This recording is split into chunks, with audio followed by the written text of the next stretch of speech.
Hey there guys, gals, and non-binary pals, it's DMG and welcome back to Blitz, and today we are going to have a mastery/review kind of video on the M60. Now I'm going to try this new format where I talk about the stats of the tank a little bit, not go too much into the numbers because I know that bores you, but kind of review the tank first and then go into a commentary in the following game. So I'm going to try and keep it to a 2 to 3 game review style, preferably 2, because I know you guys don't like sitting here for 17, 18 minutes listening to me blabber on about nothing. Anyways, M60, this is the Tier 10 American medium tank. It is I don't even want to say it's a gift tank or a reward tank, because it really wasn't like that. You could get this tank in the 2017 Blitz Fair, or it was the 2016 Blitz Fair, I forget actually.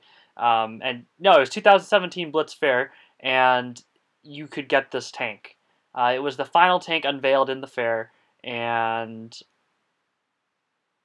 this was made available because many people thought they got unfairly cheated out of an M60 in the seemingly random giveaway of this tank in December of 2016. I did not receive any one of these tanks, or I did not receive any of this tank at all. You know, all my friends seemed to got one, but I didn't. So it was quite disheartening. But I do have one now. M60 is, to put it in a nutshell for you in one sentence, it is a specialized pattern. Now, when I say specialized, I know that sounds like a fancy word, but that doesn't mean better. That means specialized.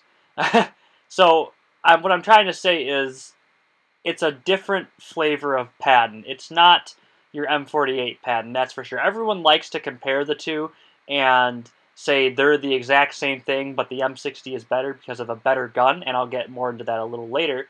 But that's not really the case. It's just different. So I guess the main difference, the main difference is that the M60 is a longer distance, accurate haul down version, or more accurate version of the M48. It's meant for mid to long distance fights. It's definitely not meant for close range combat. I can't really say the M48 is either, but it's much better suited for it than the M60. The weapon on the M60 is just a little bit better. You got that slightly quicker aim time, slightly better gun depression, and even though that's not a gun set, I felt like I should include that. So you want to make sure you're utilizing that extra degree of gun depression you get on the M60 versus the M48 to really make good work of the turret. And the turret is pretty decent too. And really, that's where it about ends right there, because the M48 has a much better hull profile. The front armor on the M60 is quite weak. A lot of people try to ignore this, but when you're trying to go hull down and use the same positions you do in the M60 as you do in the M48, it doesn't work. There's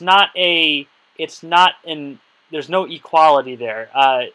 Using the M60, you have to be more careful about your positioning, because the M48, you can really bully other mediums, whereas this is more of a haul-down, long-distance fighter. As you see, I'm just going against this Leopard PTA, whittling him down with 350 alpha shots, good gun stats, and just making sure my hull is quite covered up and not exposed.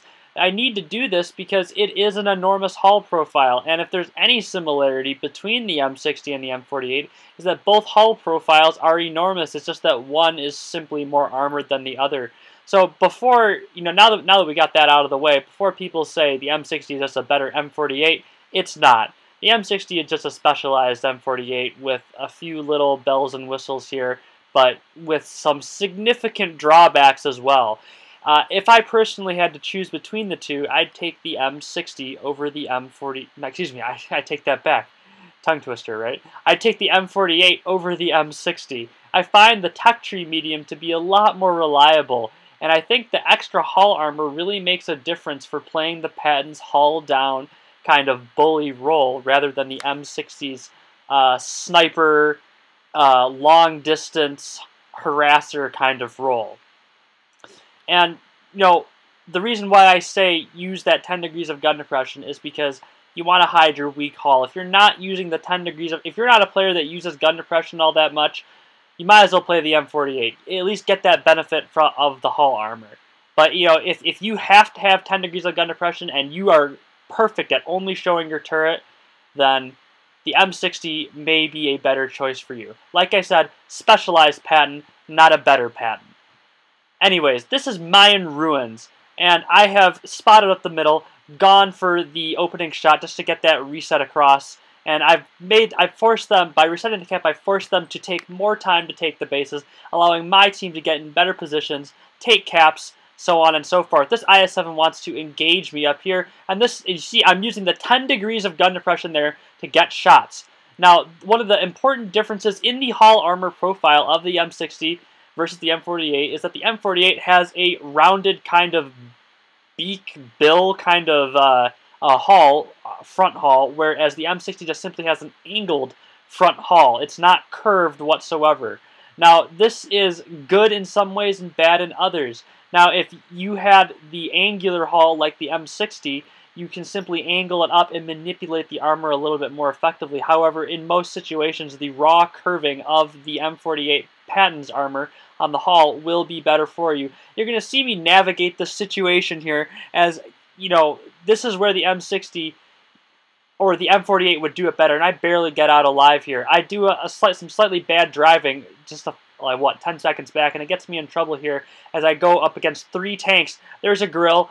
Someone gets another shot into him, and he gets taken out of the game. I'm now down to a 2-on-1, and I simply need to take out this Object 140. However, he has higher DPM. I've tried to stay above my enemies, and it becomes a 3-on-1 again with the addition of a T-54 on the red team, trying to take me out of the game. I need to get around to avoid fire. I'm willing to eat one shot if it means I don't lose 1,000 HP later. I eat another one, but at least I'm staying away from the 268. I put another shot into the T-54, I back off. I am a one-shot now, and it's still a 3-on-1. It doesn't really seem that my situation has improved any. I go for a tracking shot, super important if you want to stay alive and put more shots in. That tracking shot allows me to get that kill shot, a snowball effect that has allowed me to come up, get another kill, and then finally put in a round into this Object 268. Will I get it? There we go. There we go. Got the shot, 268 out of the game, and we survive technically a 4-on-1 rush, and we get out with a win, and we survive with a mastery. Quite a fantastic little bout of play at the end right there. That's why I wanted to showcase that game, not really for the build-up, but just for that fast-paced action. Finally, Middleburg. M60 should be quite quintessential for this tank to dominate. Or I would say this is the quintessential medium for the map. Its 10 degrees of gun depression should allow me to go hull down on this location right here, put in easy shots across, and win the day. However, I'm going to be met with some resistance. There's an E50M there.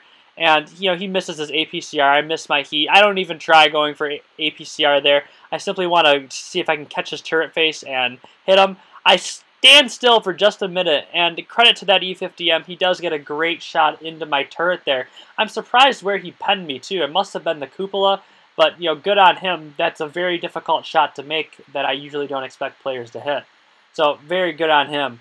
Anyways, using that 10 degrees of gun depression. You don't see me move up immediately. I let that E50 do the work for me. I don't want to move up and expose my weak hull. That's not something you want to do. I stayed back and staying in the mid-range support role that this tank is meant for. It's not a close quarters brawler. However, I do get a bounce on the turret from the Type 61, and I simply work him over with superior gun handling. Put a tracking shot in, and I angle in immediately, avoiding his shot. He shoots into the ground, and I'm able to go into that E50M, put in another shot, and he will get taken out of the game by my teammates. Hopefully they can get him. They don't, actually, because teams these days, right? Anyways, now I'm going to go right into the C-cap, see if I can look down into the town just a little bit. We will need to make a move because they are getting B, which means they will tick up on caps twice as fast as we tick up on ours. We eventually will need to push, so this is not necessarily the best situation you want to find yourself in. especially when you have to push them. You actually lose your high ground advantage in the M60. You cannot utilize your 10 degrees of gun depression in the town, and it will make it quite difficult to really use the strengths of this tank in that environment. However, we have to go. I don't really have a choice. I'm just kind of surveying the field, seeing where everyone else is, seeing where my support is, making sure I can hit shots reliably. There's a 183 comes around the corner. I immediately get around this corner. This means they have to poke 2 corners. This E50M understands sacrificing for the uni. He gets taken out of the game, and I will remove the 183 if I do not hit the gun of the E50M. I swear to God, this gun trolls me like 2 other times because it's stuck in the worst place. You know, I don't take a shot from the I7, but I feel like I would if that was anybody else, right? But another shot. The E50M's gun blocks me again, and I am not able to penetrate whatsoever. I'm able to put in a tracking shot, and I go right around him. I need to get in that base. There's another tank that needs to go, and it's easier to pen. That T-57 Heavy, he needs to get harassed just a little bit. I want to get around the IS-7, get his gun turned around, force him to make a decision on who to shoot, instead of keeping his strong frontal armor profile pointed to the both of us. I get shot by the mouse there, I believe, and then I go into the T-57 Heavy. You see me angle perfectly right into the AMX 50-120 there, and I bounce the T-57 Heavy shot on my, albeit thin, side armor. I go into the T-57 Heavy again, looking for a kill shot. I get it, and I simply drive around while I get the base. There's some strong tactical play coupled with some strong technical play that allows me to take the base, knock out the guns necessary, even though we had 2 hiccups against the IS-7 and the 183 in the E50M's dead carcass, right? Now, as I try to take... Oh, it wasn't the mouse, it was an AMX 50B. But regardless, chasing after the AMX 50B now, to put a shot into him, track him, get around the corner. You know, M60, not the most mobile medium, and like I said, the hull armor is far from fantastic, but I do get the bounce there despite getting hit with the first shot. Teammate gets the kill, and we win the game. I go with a game of 5,000 something damage. Great stuff. A typical M60 kind of top shelf game right there. I really hope you enjoyed this content.